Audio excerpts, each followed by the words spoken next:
তো প্রিয় ভাইরা আসুন, এইভাবে কিয়ামতের দিন অসম্মানিত হয়ে যাব। আল্লাহ বলে খাফিদাতুর রাফিয়া, ওই দিন একদল মানুষ সম্মানী হয়ে যাবে, একদল মানুষ অপমানিত হয়ে যাবে। ইদা রুজ্জাতিল আরদু রাজ্জা, জমিন টুকরো টুকরো হয়ে যাবে। ওয়া বুসাতিল জিবালু বাসসা, পাহাড়গুলো উড়ন্ত ধূলিকণা হয়ে যাবে। ফাকানাত হাবাম মুনবাসসা, উড়ন্ত ধূলিকণা হয়ে যাবে। ইসরাফিলের সিংহার আওয়াজে আসমান জমিন উঠতে থাকবে। এত শক্তিশালী পাহাড়, লোহার পাহাড়, পাথরের পাহাড়, বরফের পাহাড়, মাটির পাহাড় আপনার তুলার মতো উঠতে থাকবে। কিভাবে উঠবে জানেন? আল্লাহর নবীজি যখন মেরাজে রাত্রে গিয়েছিলেন, তো ওই দিন ইসরাফিলের বুরুর উপরে লৌহে মাহফুজ রাখা হয়েছিল। আর এই লৌহে মাহফুজ কত বড় জানেন? 7 আসমান 7 জমিন থেকে বড়। ওই 7 আসমান এবং 7 জমিন থেকে বড় একটা লৌহে মাহফুজ যদি ইসরাফিলের দুটো ভুঁড়ির উপরে থাকে, তো সমস্ত ইসরাফিল কত বড় হবে, তার চক্ষু কত বড় হবে, তার দেহ কত বড় হবে, তার আওয়াজ কত বড় হবে, অনুমান করুন। 7 আসমান 7 জমিন থেকে বড় প্লেট যদি 2টা ভুরুর মধ্যে থাকে, তো ইসরাফিলের সমস্ত চক্ষু কত বড় হবে, তার আওয়াজ কত বড় হবে। সেই ইসরাফিলের আওয়াজের কারণে ফাকানাত হাবাম মুনবাসসা, পাহাড় উড়ন্ত ধূলিকণা হয়ে যাবে, বালুর মতো উড়তে থাকবে, ধুলোর মতো উড়তে থাকবে। ওয়া কুনতুম আসওয়াজান সালাসা, ওই দিন আল্লাহ রাব্বুল আলামিন বলেন মানুষ 3 দলে বিভক্ত হয়ে যাবে। একদল জাহান্নামী, একদল জান্নাতি, আর একদল আল্লাহর মাহবুব প্রিয়তম হয়ে যাবে। বলুন সুবহানাল্লাহ। আল্লাহ বলেন ফাসহাবুল মাইমানা, একদল ডানপন্থী হয়ে যাবে, ডান হাতে আমলনামা, কিয়ামতের আরশে ডান পাশে থাকবে। মা আসহাবুল মাইমানা, আল্লাহ বলে মা আসহাবুল মাইমানা, তারা কত ভাগ্যবান। তারপরে বলেন আসহাবুল মাশআমা, একদল বামপন্থী হবে। মা আসহাবুল মাশআমা, এরা কত নিকৃষ্ট, এটা কত দুর্ভাগ্য। তারপরে বলেন ওয়াসাবিকুন আসাবিকুন, একদল হলো অগ্রভাগে দাবিত থাকবে, তারা সব কাছে আগে আগে থাকতো। উলাইকাল মুকাররাবুন, তারা আল্লাহর নিকটে থাকবে, আল্লাহর সুকাছে থাকবে, আল্লাহর একদম পাশে থাকবে। আল্লাহ বলেন উলাইকাল মুকাররাবুন ফি জান্নাতিন নাঈম, তারা নিয়ামতপূর্ণ জান্নাতে থাকবে। বলেন সুবহানাল্লাহ। তারা কারা? একদল ডানপন্থী, একদল বামপন্থী, আর একদল আল্লাহর নিকটে। তারা কারা? উলামায়ে কেরাম, মুফাসসিরিনে কেরাম বলছেন তারা হলো নবীরা, শহীদরা, আউলিয়ায়ে কেরাম, আম্বিয়া আলাইহিস সালাতু ওয়াস সালাম, আর যারা এই জমানায় এসে দিনের কাজ করে। কি করলাম ভাই? দিনের কাজ করে, দিনের জন্য মানুষের দুয়ারে দুয়ারে যায়, মানুষদেরকে দিনের দাওয়াত করে, তারা হচ্ছে এই জমানার। বলুন সুবহানাল্লাহ। তো তাদের পুরস্কার কি? আল্লাহ বলেন শোনো বান্দারা, তারা জান্নাতের নিয়ামতপূর্ণ জান্নাতে থাকবে। আলা সুরুরিম মাউদুনা, তারা সোনার চেয়ারে বসে থাকবে। কিয়ামতের ময়দানে তাদের জন্য সোনা দিয়ে চেয়ার বানানো হবে। মুত্তাকিনা আলাইহা মুতাকাবিলিন, আল্লাহ রাব্বুল আলামিন বলেন ওই বান্দার জন্য সোনার চেয়ার থাকবে, ওই চেয়ারে তারা বসে থাকবে। ইয়াতুফু আলাইহিম উলদানুম মুখাল্লাদুন, আর তাদের চতুর্পাশে ছোট্ট ছোট্ট বাচ্চারা শরবতের পেয়ালা নিয়ে, দুধের পেয়ালা নিয়ে, মধুর গ্লাস নিয়ে ঘুরতে থাকবে। বলবে আপনার মধু লাগে নাকি, আপনার শরবত লাগে নাকি? উলদানুম মুখাল্লাদুন, ছোট্ট ছোট্ট বালকরা, 7 বছরের 8 বছরের বালকরা থাকবে। তারা চিরজীবন এইরকমই থাকবে, তারা বড় হবে না, ছোট হবে না। আর শরবতের পেলা নিয়ে, দুধের পেলা নিয়ে আপনাদের চতুর্দিকে ঘুরবে। বলুন সুবহানাল্লাহ। তারপরে আল্লাহ বলেন শোনো বান্দা, এই শরবতে কি থাকবে? আল্লাহ বলে বিআকওয়াবিন ওয়া আবারিক, এই গ্লাস থাকবে, কুচা থাকবে, পান পাত্র থাকবে। 70,000 মাইল দূর থেকে যে শরবতের সুগন্ধ বের হবে, বলুন সুবহানাল্লাহ। আর 500 মাইল দূর থেকে ওই গ্লাসের আলো দেখা যাবে, বলুন সুবহানাল্লাহ। ওই গ্লাস থেকে পানি দেওয়া হবে। ওয়া কাসিম মিন মাইন, বিভিন্ন ফল ফ্রুট মিশ্রিত থাকবে। লা ইউসাদ্দাউনা আনহা ওয়া লা ইউনজিবুন, এই শরবত খাইতে খাইতে, পান করতে করতে আপনার কোনো ক্ষতি হবে না, চেহারার মধ্যে কোনো গড়বড় ঘটবে না, বলুন সুবহানাল্লাহ। খাইতে খাইতে মাথার কোনো লাইকে ধরবে না। আমাদের শরবত বেশি খাইলে লাইকে ধরে, তো লাইকে ধরবে না। আল্লাহ বলেন ইন্নাহুম কান, তারপরে আল্লাহ রাব্বুল আলামিন স্বয়ং বলেন ওয়া ফাকিয়াতিম মিম্মা ইয়াতাখাইয়ারুন, ইচ্ছা স্বাধীন ফল, বান্দা যেমন চাইবে তেমন ফল পাবে। ওয়া লাহমি তায়রিম মিম্মা ইয়াশতাহুন, জুরে কোন সুবহানাল্লাহ।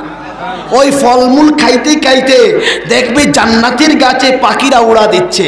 তো আমরা তো নবী মানুষ, সেখানে আমাদের জিহ্বা লম্বা হয়ে যাবে, বলবো আল্লাহ এখানে তো চুলাও নাই, আগুনও নাই, গ্যাস সিলিন্ডারও নাই, দাও নাই, মশলাও নাই, পেঁয়াজও নাই, মরিচও নাই, লবণও নাই। যদি পাখির মাংস এগুলো যদি থাকতো তাহলে পাখির মাংস খাইতাম, বলো না সুবহানাল্লাহ। তো আল্লাহ বলছেন ওয়ালাহমি তায়রিম মিম্মা ইয়াশতাহুন, রে আমার বান্দা, আমার গোলাম, পাখির মাংস খাইতে যখন মন চাইবে, মন চাইতে দেরি হবে, ওই পাখির মাংসগুলো বিরিয়ানি হয়ে বুনা হয়ে তোমার সামনে এসে যাবে প্লেটের মধ্যে, বলুন সুবহানাল্লাহ।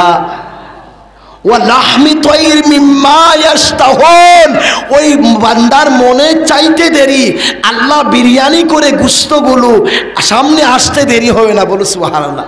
পাখির মাংস খাওয়ার পরে শরীরে এনার্জি বেড়ে যাবে, শক্তি বেড়ে যাবে, তখন যৌন শক্তি বেড়ে যাবে, বলো সুবহানাল্লাহ। তখন আল্লাহ তাআলা বলছেন কি দেওয়া হবে, হুরুন আইন, ডাগর ডাগের আঁখে ওয়ালে হুর, বলো না সুবহানাল্লাহ।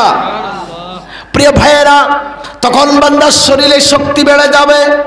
তখন আল্লাহ তাআলা এক জান্নাতীর জন্য 72 জন হুর দান করবেন। সর্বপ্রথম একজন হুর আসবে, যার নাম হলো আইনাল মারজিয়া, জুরে কন্যা সুবহানাল্লাহ। ওই হুরের নাম কি বলছি? আইনাল মারজিয়া। ডানে 70,000 খাদিম, বামে 70,000 খাদিম, পিছনে 70,000 খাদিম, আর সামনে 70,000 খাদিম নিয়ে আসবে।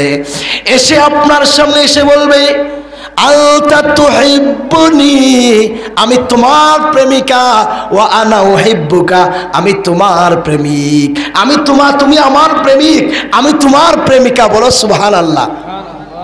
তাও এরকম হবে না, কিয়ামতের ময়দানে মাথার উপরে সূর্য আসবে আর সমস্ত হাসরের মাঠে পানি আর পানি বলে চিৎকার উঠবে। ওই সময়ে আল্লাহ তাআলা একটা জান্ডা দিবেন ফেরেশতাদেরকে, সবুজ জান্ডা, আর একটা মাহফিল তৈরি করবেন আরশে আজিমের ছায়ার তলে, বল সুবহানাল্লাহ। ওই সময় আল্লাহ বলবে যারা দিনের কাজ করেছিল, দ্বীনের কর্ম করেছিল, দ্বীন প্রচার করেছিল, দ্বীনের তাবলীগ করেছিল, নামাজে এসেছিল, জোহরে এসেছিল, ফজরে এসেছিল, তাদেরকে ওই পিন্ডালে জায়গা দাও, ওই পিন্ডালে তাদেরকে নিয়ে আনো, বলো সুবহানাল্লাহ। তো ফেরেশতারা দৌড়াইয়া সেই সব বান্দাদেরকে জান্নাতের বাগানে আনবেন। আল্লাহ রাব্বুল আলামিন সর্বপ্রথম পৃথিবীতে যত মাংস ছিল, গরুর গোশত, উটের গোশত, দুম্বার গোশত, কষির গোশত, ছাগলের গোশত, আপনার মেড়া ছাগলের গোশত, হরিণের গোশত, সমস্ত বৈধ গোশত দিয়ে আল্লাহ তাআলা নিজের হাতে একটা রুটি তৈরি করবেন, বলুন সুবহানাল্লাহ। জুড়ে বলো সুবহানাল্লাহ। এই রুটিটা আল্লাহ নিজে তৈরি করবে, ফেরেশতাদেরকে বলবে আরে ফেরেশতারা, আমার বান্দাদের জন্য আমি আল্লাহ তাআলা ভালোবেসে মজা করে রুটি করেছি, ওই রুটি আমার বান্দাদের জন্য প্রথম নাস্তা হিসাবে দাও, প্রথম নাস্তা হিসাবে দাও। তখন ফেরেশতারা রুটি নিয়ে বলবে, আল্লাহ তোমার রুটি তুমি নিয়ে যাও, কারণ তোমার রুটির, দুনিয়ার রুটির ভগ্নি ছিল, তরকারি ছিল, তোমার রুটির ভগ্নিও নাই, তরকারিও নাই, তোমার রুটি তুমি নিয়ে যাও, ও রুটি জান্নাতীরা খাবে না। বলো না সুবহানাল্লাহ। তখন আল্লাহ রাব্বুল আলামিন কুদরতি হাতের আঙ্গুলে ইশারা দিয়ে বলবে, জন্নতে আদরে যাও। ওইখানে যাওয়ার পরে বড় একটা মাছ পাবে, আল্লাহ বলবে ওই মাছের কলিজা বের করে আনো, আর ওই মাছের মগজ দিয়ে ঘুগনি বানাও। সুবহানাল্লাহ। মাছের কলিজা দিয়ে, মাছের মগজ দিয়ে ঘুগনি বানানো হবে। সর্বপ্রথম আল্লাহর পক্ষ থেকে বুগনি তৈরি করবেন ফেরেশতারা, আর রুটি তৈরি করবে আল্লাহ তাআলা তার নিজের কুদরতি হাতে। কেমন মজা হবে বলো সুবহানাল্লাহ। ওই রুটি খাইয়া পেটটা মোটা করে শান্তি মতে বান্দা বসবে। আল্লাহ বললে, ফেরেশতারে আমার এক এক বান্দার জন্য জান্নাতি পোশাক 70 জোড়া জান্নাতি পোশাক লাগিয়ে দাও। বলো না সুবহানাল্লাহ। 70 জোড়া জান্নাতি পোশাক লাগানো হবে। জুড়ে বলো সুবহানাল্লাহ। কত জোড়া বললাম ভাই?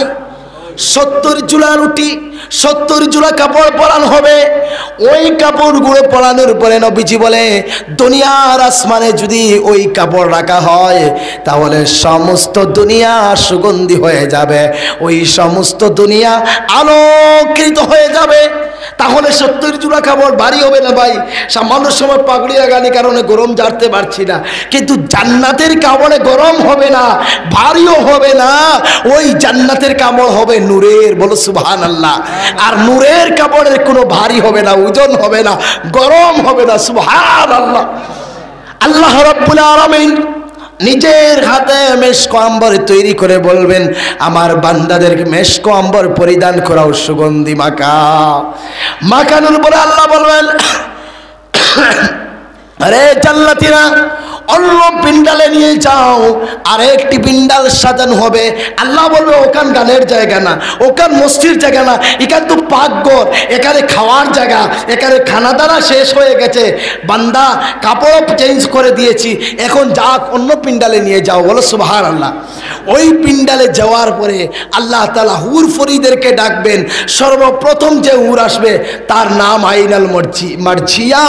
আপনার ফেরেশতা হল খাদিম নিয়ে আসবে সামনে, আর এসে বলবে, আনতা তুহিব্বুনি ওয়া আনা উহিব্বুকা, আমি তোমার প্রেমিকা আর তুমি আমার প্রেমিক, আমার পক্ষ থেকে সালাম গ্রহণ করো। আনাল মুকিমু, চিরজীবন যৌবনী তরুণী থাকবো, কখনো বুড়ি হব না। বলো সুবহানাল্লাহ। নবীজি বলছেন, এক হুর যদি 7 সমুদ্র থুতু নিক্ষেপ করে তাহলে 7 সমুদ্রের পানি মিষ্টি হয়ে যাবে, সুগন্ধি হয়ে যাবে। বলো সুবহানাল্লাহ। নবীজি বলছেন, তাদের বুড়িগুলো এলম্বিত থাকবে, আর তাদের চুলগুলো পায়ের পাতা পর্যন্ত এলম্বিত থাকবে। একবার যদি কনিষ্ঠ আঙ্গুল, ওই যে কানি আঙ্গুল যদি বের করে, সমস্ত দুনিয়া অন্ধকার থাকবে না। বলো সুবহানাল্লাহ। ওই হুর যে এখন বাড়িতে যে বুড়ি আছে, আপনার স্ত্রী আছে, সে বলবে, হুজুর তো বললেন আমাদের কি হবে, আমরা জান্নাতে কি পাবো, আমাদের স্বামীরা যদি 70 জন হুর নিয়ে যায় আমাদের কি হবে? তাই তো। ও মা, তুমি পর্দা করো, তুমি আল্লাহর পথে আসো, স্বামীর খেজমত করো, শ্বশুর শাশুড়ির খেজমত করো। যদি করতে পারো 70,000 হুর কিয়ামতের মাঠে তোমার খাদিম বানাইয়া দেওয়া হবে। বলো সুবহানাল্লাহ। আর 70,000 হুর থেকে আপনার ঘরে যে বুড়ি আছে কালো, আপনার স্ত্রী, সে 70,000 হুর থেকে সুন্দর হয়ে যাবে। জুড়ে করলা সুবহানাল্লাহ। জান্নাতে একটা বাজার হবে, ওই বাজারে গিয়ে দেখবে সুন্দর সুন্দর মহিলা, সুন্দর সুন্দর ফটো লাগায়। তো আপনার স্ত্রী বলবে, যদি এরকম হয়ে যাইতাম, তো ফেরেশতারা বলবে, এইটা তুমি কিনে নাও না। বলবে, কত টাকা? বলে, তুমি সুবহানাল্লাহ বলো। তো সুবহানাল্লাহ বলবে, ওই চেহারা পরিবর্তন হয়ে যাবে। বলো সুবহানাল্লাহ। ওই স্বামীদের একটা বাজার হবে, শুক্রবারে বাজার হবে কিন্তু। তো স্বামীরা গিয়ে দেখবে সুন্দর সুন্দর নায়ক লটকানো, বলবে ওই রকম যদি হয়ে যাইতাম, ফেরেশতারা বলবে তুমি কিনে নাও, এরকম করা হবে। সে বলবে, স্বামী বলবে এরকম কত টাকা লাগবে? বলে টাকা লাগবে না, তুমি সুবহানাল্লাহ বলো, এরকম হয়ে যাও। তো দুজন দুই ড্রেস ধরে, দুই চেহারা ধরে, আবার নিজের স্ত্রী নিজে চিনতে পারবো। বলবো ও তুমি এই চেহারা কিনেছো নাকি? বলবে হ্যাঁ গো। তাহলে তুমি এই চেহারা? বলে হ্যাঁ এই চেহারা। বলো না সুবহানাল্লাহ। আলাল মুকিমু, তারা বলবে তোমার বিবি বুড়া হয়েছিল, তোমার বিবির চামড়া কুচ হয়েছিল, কিন্তু জান্নাতে আমরা চিরজীবন যৌবনী থাকবো, কোনোদিন বুড়ি হব না। বলো সুবহানাল্লাহ। তারপরে বলবে আনা রাদিউন, চিরজীবন রাজি থাকবো, কোনোদিন ঝগড়া করবো না, কাজই করবো না। আমি আগরতলায় গিয়েছিলাম একবার ঈদগাহ নামাজ পড়াতে। তো এক ভাই শিলচর থেকে 3000 টাকাতে তার স্ত্রীর জন্য শাড়ি নিয়েছে। আমি মেহমান গিয়েছি, বড় খসির মাংস নিয়ে এসেছে। তো রাত্রে আনন্দ ফুর্তি করলো, সকালবেলা কি জানি মনোমালিন্য হয়েছে। ওই স্ত্রী তার স্বামীকে বলছে কি জানেন?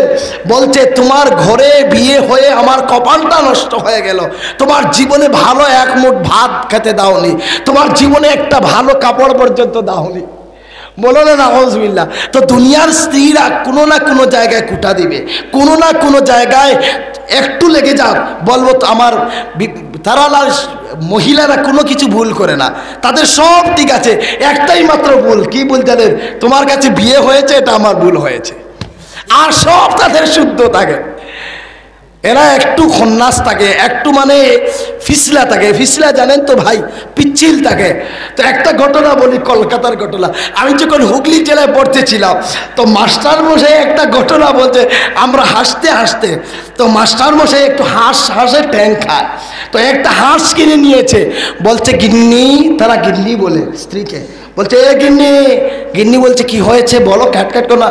হাঁসটা তুমি জবাই করে এনেছি, তুমি রান্না বান্না করে সব ঠিকঠাক করে রাখো, আর হাঁসের ঠ্যাংগুলো আমার জন্য রাখবা, আমি হাঁসের ঠ্যাং খাবো।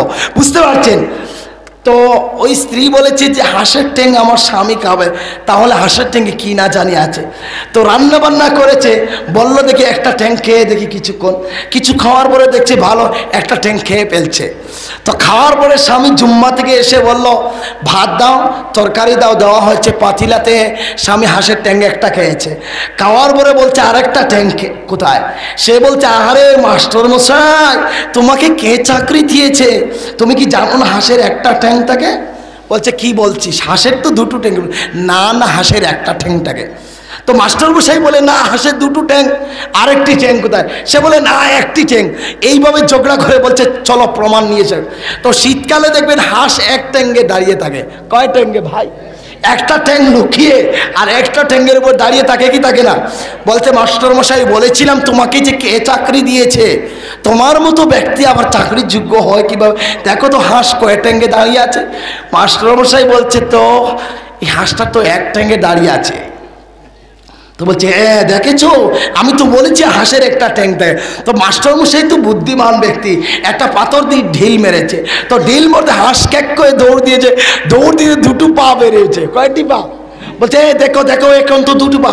বলে মাস্টারমশাই তুমি তো আগে মনে করেছিলাম কিছু বুদ্ধিশুদ্ধি আছে, এখন তোকে একদম বুদ্ধিশুদ্ধি নেই, তুমি বোকা কোথাকার। তুমি যেটা হাঁস কিনেছিলে ঢিল মেরে কিনেছো। বলছে তুমি যেটা হাঁস কিনেছো ওটাকে ঢিল মেরে কিনেছো? বলে না তো, তাহলে তোমারটা এক ট্যাং ছিল। বুঝতে পারছেন? তো মহিলাদেরকে মহব্বত করবেন, ভালোবাসবেন। তো মাস্টার মশাই বলছে এত হাসতে হাসতে, তো জান্নাতের যে হুরফরিরা থাকবে তারা কিলাং সালামান সালামা, সর্বোপরি তারা শান্তির কথা বলবে, ভালোবাসার কথা বলবে, মিথ্যা কথা বলবে না, ঝগড়া করবে না, বিশ্রামী করবে না, আপনার জন্য বলবে আনা রাজিউন, চিরজীবন রাজি থাকবো। এই জান্নাতি গান শুনে জান্নাতীরা মাথা ঝুলাই ঝুলাই শুনবে। আল্লাহ রাব্বুল আলামিন বলেন ও জান্নাতীরা, এর চেয়ে বদুর গান কোনোদিন শুনেছো নাকি? জান্নাতীরা বলবে রব্বুল আলামিন আপনার জাতের কসম করে বলি এমন সুন্দর গান, এত সুললিত কণ্ঠের মধুর গান আমাদের জীবনে কোনোদিন শুনি নাই। আল্লাহ বলবে জীবনে শুনাই, এর চেয়ে ভালো গান শুনতে চাও নাকি? জান্নাতীরা বলবে আল্লাহ এর চেয়ে ভালো গান আছে নাকি? আল্লাহ বলবে হ্যাঁ গো, দুনিয়ায় ফজরের নামাজ পড়েছিলা, তাহাজ্জুদের নামাজ পড়ছিলা, প্রতি বছরের রোজা ধরছিলা, আরো গান আছে, মানে আরো ভালো গান আছে, আরেকটা পিন্ডালে যাও। বলো সুবহানাল্লাহ। আরেকটা পিন্ডালে যাওয়া হবে। যাওয়ার পরে রব্বুল আলামিন দাউদ নবীকে বলবেন, রে দাউদ আর দেরি না, আমার জান্নাতীদেরকে জান্নাতি কণ্ঠে জবুর থেকে তিলাওয়াত করে শোনাও। আমার বান্দারা দুনিয়ায় বয়ান শুনেছিল, দ্বীন প্রচার করছিল, আজ হাসরের মাঠে তারা যেন একটু গান শুনে। বলো না সুবহানাল্লাহ। তখন জান্নাতীরা, দাউদ নবীর এত কণ্ঠ ছিল, যার কণ্ঠের সুরে পাথর গলে, লোহা গলে পানি হয়ে যাইতো। বলো সুবহানাল্লাহ। তো দাউদ নবীর কণ্ঠ শুনে জান্নাতীরা এত ভালো লাগবে, আমরা সবাই সেখানে বসে থাকবো। বলো ইনশাআল্লাহ। আল্লাহ তাআলা যেন সেখানে জায়গা দেয়। বলো আল্লাহুম্মা আমিন। তো দাউদ নবীর গান শুনে আল্লাহ বলবে, ও দাউদ নবী তুমি আওয়াজটা বন্ধ করো না। তো আল্লাহ বলবে জান্নাতীরা এর চেয়ে ভালো গান শুনতে চাও নাকি? জান্নাতীরা বলবে আল্লাহ গো এর চেয়ে ভালো গান আছে নাকি? আল্লাহ বলবে আহারে জান্নাতীরা, এর চেয়ে ভালো গান কেন থাকবে না? যে নবীর জন্য 4 মাসে ছিলা, 3 চিল্লা লাগিয়েছিলা, যে নবীর জন্য তালিমে হাদিস শুনেছিলা, যে নবীর জন্য দুরূদ পড়েছিলা, যে নবীর জন্য মাথায় টুপি দিয়েছিলা, মুখে দাড়ি রেখেছিলা, ওই নবীর আওয়াজ শুনতে চাও না? তখন জান্নাতীরা পাগল হয়ে যাবে, বলবে রব্বুল আলামিন এর চেয়ে ভালো গান পাওয়া যায় নাকি? ওগো নবীজি কোথায় আপনার আওয়াজ শুনতে চাই? আল্লাহ বলবে রাসূল তাড়াতাড়ি চলে আসো। জান্নাতীরা পাগল হয়ে নবীজির কথা, গরম পানি দাও, নবীজির কথা শুনে तमाम জান্নাতীরা বেহুশ হয়ে যাবে, জান্নাতের দেওয়ালে মাথা মারতে থাকবে। আল্লাহ বলবে রাসূল গো আর দেরি না, তাড়াতাড়ি আসো, পাগল উম্মতদেরকে একটাবার দিদার নসিব করো। ওগো নবীজি তাদের তোমার জামানায় তাদের জন্ম দেই না, তোমার দেশের अगर रसूल আপনার জবানায় জন্ম দিলে গরম পানি, আপনার জবানায় জন্ম দিলাম না, আপনার দেশেও জন্ম দিলাম না, अगर रसूल আপনাকে পাওয়ার জন্য উম্মতেরা পাগল হয়ে গেছে। জোরে বলুন সুবহানাল্লাহ। ওই সময় নবীজি সামনে আসবেন, নবীজি এসে সূরা ইয়াসিন তেলাওয়াত করবেন। तमाम জান্নাতীরা নবীজির পানে তাকিয়ে থাকবে আর গাল বেয়ে বেয়ে চোখের পানি পড়তে থাকবে। জান্নাতীরা নবীজির দিকে তাকাইয়া কান্না করতে থাকবে। এটা ভালোবাসার কান্না। দূর থেকে ছেলে যখন আসে মা কান্না করে জড়িয়ে ধরে, ওটা দুঃখের কান্না নয়, সুখের কান্না। আমরা নবীজির দেশে ছিলাম না, নবীজির জন্মের নবীজির জামানায় ছিলাম না। কিয়ামতের দিন সোনার নবী দেখে, নূরের নবী দেখে চোখে পানি পড়তে থাকবো, কান্না করতে থাকবো। এইভাবে নবীজি আওয়াজ দিবেন, সূরা ইয়াসিন তেলাওয়াত করবে আর উম্মতেরা মন ভরে নবীজিকে দেখবে। তখন আল্লাহ তাআলা বলবে রে নবী আওয়াজ বন্ধ করে দাও। জান্নাতীদেরকে বলবো ও জান্নাতীরা এর চেয়ে ভালো আওয়াজ শুনতে চাও নাকি? জান্নাতীরা বলবে রব্বুল আলামিন এর চেয়ে ভালো আওয়াজ আছে নাকি? নবীজির আওয়াজ আরো শুনতে চাই। অল্প সময়ে তৃপ্তি হলো না, অল্প সময়ে মন ভরলো না। নবীজি আল্লাহ বলবে বান্দারে ওখানে অল্প সময় নাই, 50,000 বছর চলে গেছে। বলো সুবহানাল্লাহ। কত হাজার বছর? 50,000 বছর চলে গেছে। রব্বুল আলামিন বললেন রে গোলাম এর চেয়ে ভালো আওয়াজ শুনতে চাও নাকি? জান্নাতীরা বলবে রব্বুল আলামিন এর চেয়ে ভালো গান আছে নাকি? আল্লাহ বলবে রে গোলাম যে আল্লাহর জন্য সিজদা দিয়েছিলাম, যে আল্লাহকে সুবহানা রাব্বিয়াল আলা, সবাই বলো আমার সঙ্গে সুবহানা রাব্বিয়াল আলা, সুবহানা রাব্বিয়াল আলা। যে আল্লাহকে এইভাবে সিজদা দিয়েছিলে, মাথা নত করে কপাল লাগে কুদরতের কদমে সিজদা দিয়েছিলে, ওই আল্লাহ কি দেখতে চাও না? তখন জান্নাতীরা সাদত আঙ্গুল আসমানের দিকে তুলে বলবে, আইনা আল্লাহ, আল্লাহ তুমি কোথায়? তোমাকে দেখতে চাই। ওগো আল্লাহ তুমি কোথায়? আল্লাহ বলবে, দেরি না রে বান্দা, প্রতি বছরের রোজা ধরেছিলে দেখা দেই নাই, সিজদা করেছিলে দেখা দেই নাই, বান্দারে আজ হাসরের মাঠে আর দেরি না, আমি আল্লাহ স্বয়ং তোমাদের সামনে। সঙ্গে সঙ্গে আল্লাহ বড় দোয়ান ৭০,০০০ নূরের পর্দা সরাইয়া দেয়। আজ আমি আমার বান্দাদের দর্শন লাভ করব, আমার বান্দাদেরকে দিদারে ধন্য করব। তখন আল্লাহ সামনে আসবেন, আর তাম জান্নাতীরা আল্লাহর কুদরতি কদমে সিজদায় পড়ে যাবে। আল্লাহ মাথায় হাত দিয়ে বলবে, বান্দারে সালামুন কাওলাম মির রাব্বির রহিম, রবের পক্ষ থেকে সালাম নাও বান্দা। এখানে সিজদার জায়গা নয়, নিজে হাত ভুলিয়ে আল্লাহর কুদরতি হাত কেমন হাত হবে আপনার আমার মাথায় ধরে বলবে, বান্দারে মাথা উঠা, এখানে সিজদার জায়গা না, এখানে ইবাদতের জায়গা না। দুনিয়ায় ইবাদত করেছো, দুনিয়ায় সিজদা দিয়েছো, দুনিয়ায় কত কষ্ট করেছো, আজ তোমরা মেহমান, আমি আল্লাহ মেজবান, আমি আল্লাহ মেহমানদারি করতে চাই, তোমাদের কি চাওয়া আমার কাছে চাও। তখন আল্লাহ নিজের হাতে শরবত পান করাবেন, বলুন সুবহানাল্লাহ।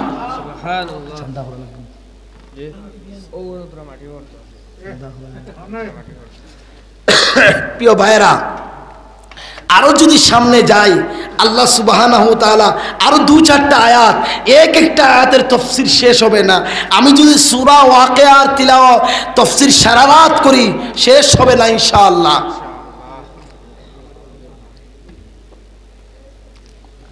এই পানিগুলো তখন কোথায় ছিল? প্রিয় ভাইয়েরা, আসুন আল্লাহ রাব্বুল আলামিন তারপরে বলেন, বান্দা শুনে নাও, এই জান্নাতের মধ্যে কামসালিল লুলুল মাখনুন, এই হুরপরীরা মণি মুক্তার মতো থাকবে, মাখনুন সংরক্ষিত জায়গায় আছে, কোনো মানুষ দেখে না, কোনো মানুষ স্পর্শ করে না। ওয়ালা খাতারা আলা কলবি বাশারিন, কোনো মানুষের অন্তর দিয়ে কল্পনা করে না, এত সুন্দর হুররা থাকবে।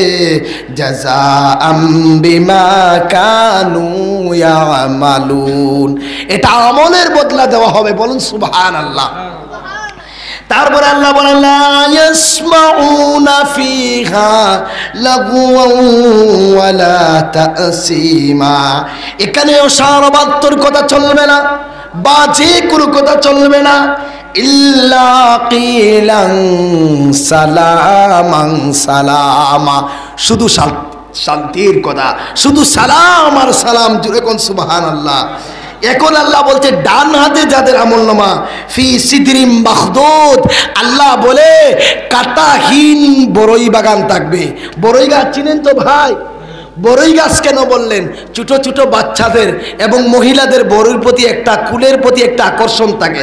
আমরা ছোটবেলা যখন মক্তবে যাইতাম, তখন পাশের বাড়ির বড়ই গাছে না গেলে মক্তব হতো না, আমাদের সকাল জাগ্রত হতো বড়ই গাছের তলে, ঠিক কিনা ভাই?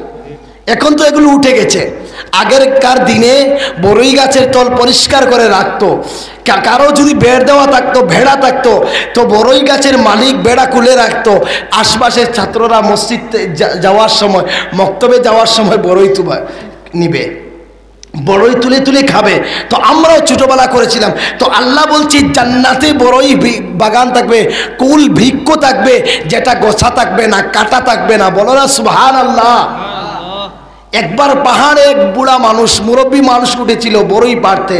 তো সেখানে সুতির আপনার লুঙ্গি ছিল, ওই লুঙ্গিটা অর্ধেক গাছে আর অর্ধেক নিচে, কিছু একটু পুরনো ছিল, ফসা লুঙ্গি ছিল, অর্ধেক এখানে অর্ধেক নিচে। আমাদেরকে দিকে বলতে, বাতিজা নিচে চোখ দে, নিচে চোখ দে।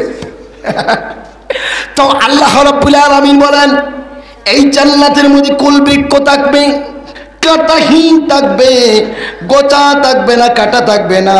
ওয়াতালহিম মানদুদ, জান্নাতের পার্ক, বলো সুবহানাল্লাহ। জান্নাতের বাগান। আল্লাহ বলে ওই জান্নাতের মধ্যে কদলী বৃক্ষ থাকবে, কদলী গাছ। কদলী গাছ চিনেনি ভাই? কদলী গাছ হলো কলা বাগান। এমনভাবে কলা বাগান থাকবে সারিবদ্ধভাবে পরিষ্কার। আমাদের কলা বাগানের তলে আপনার কি করে, কেঁচু বাসা করে, কলা বাদুর থাকে। তারপরেও এমন এক জায়গায় একবার সিন্নি বাড়ি গিয়েছিলাম, বুঝতে পারছেন তো? সিন্নি বাড়ি গিয়েছিলাম, আর সিন্নি বাড়ি কে যেন মানে পায়খানা করে কলা বিরোর তলে কলা গাছের নিচে ঘুরে দিয়েছে। আর আমি সিন্নি নিয়ে দাঁড়িয়ে আছি, হঠাৎ পা বলে চার করে, একদিকে সিন্নি একদিকে আমি, দৌড়ে পড়ার পর পুষ্করণীতে পড়ে জলে পড়ে গোসল করলাম।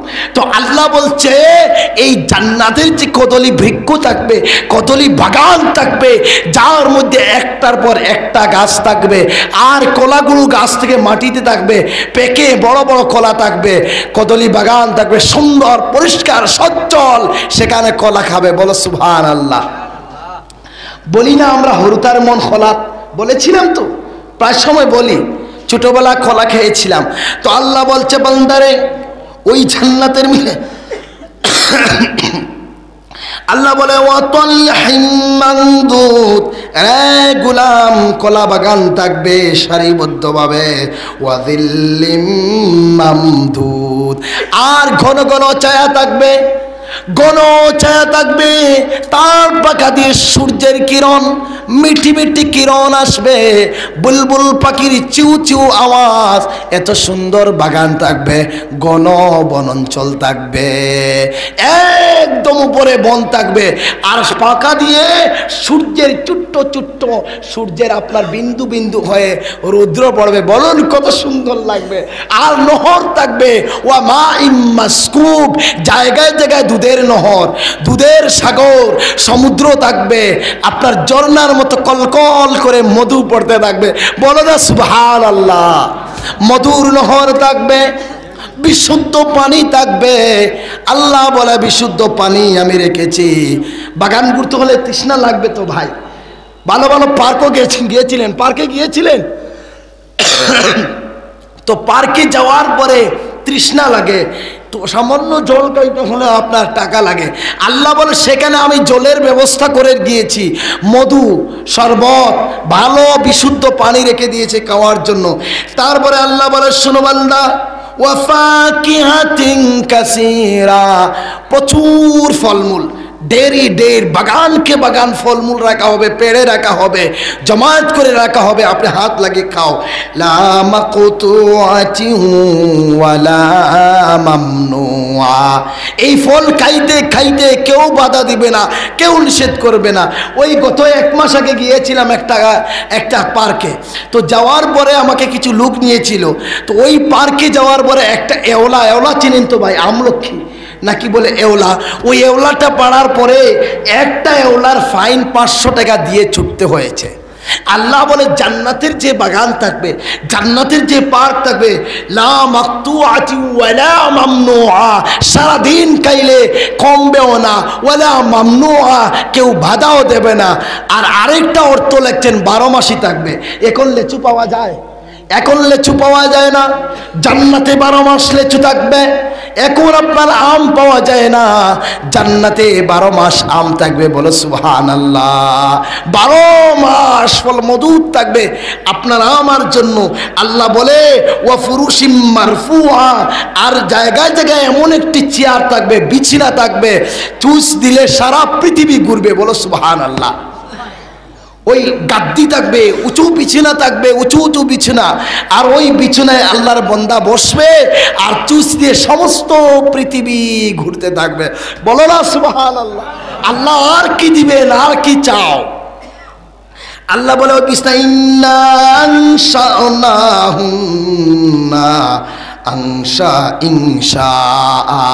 আল্লাহ বলে বিশুদ্ধভাবে সুন্দর সুন্দর রমণী, স্পেশাল রমণী ওই বিছানায় তোমার সঙ্গে পার্টনারশিপ হিসাবে থাকবে। আরাম আনন্দের জন্য, আয়েশের জন্য ওই ছোট্ট ছোট্ট অল্প বয়সী মেয়েরা জন্নতে আমি বানিয়ে রেখেছি। বলো না সুবহানাল্লাহ। তারপরে আল্লাহ বলেন ফাজআলনা হুন্না আবকারা, চিরকুমারী থাকবে, চিরকুমারী। এই কুমারিত্ব যেটা, সেটা যদি কোনো মহিলা বিবাহের আগে দৌড়ায় না, গাছও উঠে না, বাইক চালায় না, সাইকেল চালায় না, কোনো পুরুষের সঙ্গে মিলন করে না, তাহলে স্বামী মাত্র ছাড়া কেউ বুঝবে না এটা কুমারীত্ব কারে বলে। একটা পর্দা আছে, আল্লাহ বলছে জান্নাতের নারীদের পর্দা সব সময় সমান থাকবে। বলো না সুবহানাল্লাহ। সব সময় আনাম থাকবে, বলো সুবহানাল্লাহ। আর তারপরে বলছেন আল্লাহ অরুবান আতরাবা, অরুবান আতরাবা আল্লাহ বলতে সমবয়স্ক। তুমি 40 বছরই বুড়া আর মেয়েটা 20 বছরই তরুণী নয়, বলছেন সবাইকে 23 বছরের বয়স দেওয়া হবে, বলো সুবহানাল্লাহ। কেন সমবয়স্ক বলছেন? সমবয়সী এই জন্য, যদি বুড়া বেটা হয় আর যদি কন্যা আপনার স্ত্রী যদি অল্প বয়সী হয় মিজাজ বসবে না। যেমন আমাদের বোনের জামাই ভুলাই যারা আছে, দুলাভাই যারা আছে, যে আমাদের থেকে বয়সে বেশি একটু মুরব্বী, তাকে একটু আগে বাগে খাওয়াইয়া দাওয়াইয়া বললাম দুলাভাই তুমি ঘুমিয়ে পড়ো, কারণ তার সাথে আমাদের মিজাজ বনবে না, আমরা ঢং করবো ফুর্তি করব। তো আমাদের সমবয়সী যারা তাদের সামনে ঢং করি ফুর্তি করি। সমবয়সী মামাহর দেউরের সমান বলে নাকি মহিলারা, সমবয়সী মামাহর মামা শ্বশুর দেউরের সমান, মানে সমবয়সী মামু বাইকটা হলেও অনেক কিছু গল্প করা যায়, অনেক কিছু পার্টনারশিপ করা যায়, আনন্দ করা যায়। তো আল্লাহ বলছে আনন্দের জন্য জান্নাতে যে নারী দেওয়া হবে সব নারীগুলো সমবয়স্ক থাকবে, সমান বয়সী থাকবে। এই জন্য প্রিয় ভাইয়েরা ওই জান্নাতে আমরা যেতে চাই তো ইনশাআল্লাহ, যেতে চাই তো ইনশাআল্লাহ। 1 নম্বর শর্ত হচ্ছে দিনের উপর চলতে হবে। তো দিনের উপর চলতে হলে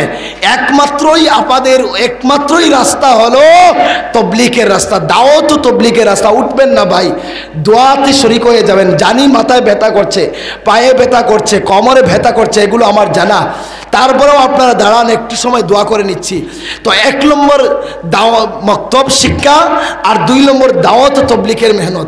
আমি 2014 পর্যন্ত আলিম ছিলাম না, 2014 পর্যন্ত সেকেন্ড ইয়ার পরীক্ষায় আমি প্লেসের মতো আসামের মধ্যে 9 নম্বর ছাত্র ছিলাম। আপনারা দেখে নেবেন, বদরুদ্দিন 9 নম্বর প্লেস ছিল আমার থেকে মার্ক যারা কম তারা এখনো চাকরি করছে। আমি 2014 ইংরেজির প্রথম দিকে তাবলিগে যাই, তারপরে এসে আমি মাদ্রাসায় কলকাতায় চলে যাই, বলো সুবহানাল্লাহ। এই জন্য দাওয়াত তবলিগের মাধ্যমে আল্লাহ হেদায়েতের নূর রেখেছেন। তো আমরা সবাই দাওয়াত তবলিগের মাধ্যমে কাজ লাগাবো তো ইনশাআল্লাহ, সময় লাগাবো তো ইনশাআল্লাহ। বিশেষ করে আমার ভাইজানের কাছে আমার নম্বর আছে, ওই ঈদের পরে বখরা আপনার রমজানের পরে আইজল মিজোরাম আমি জমাত নিয়ে যাব, 40 দিন করে চিল্লার জমাতে যাব। সালানা চিল্লা এই বছর আমার মিজোরামে লাগবে। যদি কেউ ইচ্ছুক থাকেন যোগাযোগ করবেন ইনশাআল্লাহ। সম্মান কাকে বলে, খাওয়া কাকে বলে দেখবেন। 1 2 নম্বর দেখবেন কত মানুষ মুরতাদ হয়ে গেছে, কত মানুষ খ্রিস্টান হয়ে গেছে, মুসলমান। গত বছরে আমরা প্রায় 35 জন পেয়েছি খ্রিস্টান হয়ে গেছে, তার মধ্য থেকে মাত্র 13 জন মুসলমান হয়েছে আমাদের মেহনতের কারণে, আর বাকি একজনও হয়নি। হাইলাকান্দির কত মানুষ পেয়েছি, পাতারকান্দির কত মানুষ পেয়েছি যারা খ্রিস্টান হয়ে গেছে। তো ভাই ওই জান্নাতে যাওয়ার জন্য আমরা মেহনত করবো তো ইনশাআল্লাহ। এখন একটা কথা হলো, চাঁদা দেন বা না দেন কেউ উঠবেন না। আমার এই ভাই কত মেহনত করেছে আমার পিছনে, আপনারা জিজ্ঞাসা করলে পাবেন। ওই ডেটে আমি আপনার হলদিয়া জেলা, ওয়েস্ট বেঙ্গল হলদিয়া জেলা থাকার কথা ছিল, সেই প্রোগ্রামটা আমি ক্যান্সেল করেছি ভাইজানের ফোনের কারণে। আমাদের ছোট ভাইয়ের মতো সেও ভালো বক্তব্য দেয়, অনেক ভালো কথা বলে, একদিন আল্লাহ বড় ওয়াইজ বানাবে, বলো ইনশাআল্লাহ। মেহনত করবেন, আলিমদের মসজিদের ইমামদের খেদমত করবেন, ভালোবাসবেন, আল্লাহ আপনাকে ভালোবাসবেন ইনশাআল্লাহ। তো প্রিয় ভাইয়েরা, কথা হলো আপনাদের কাছে মুসাফির মানুষ দোয়া করব আপনাদেরকে নিয়ে, কেউ উঠবেন না তো দোয়ার আগে ইনশাআল্লাহ।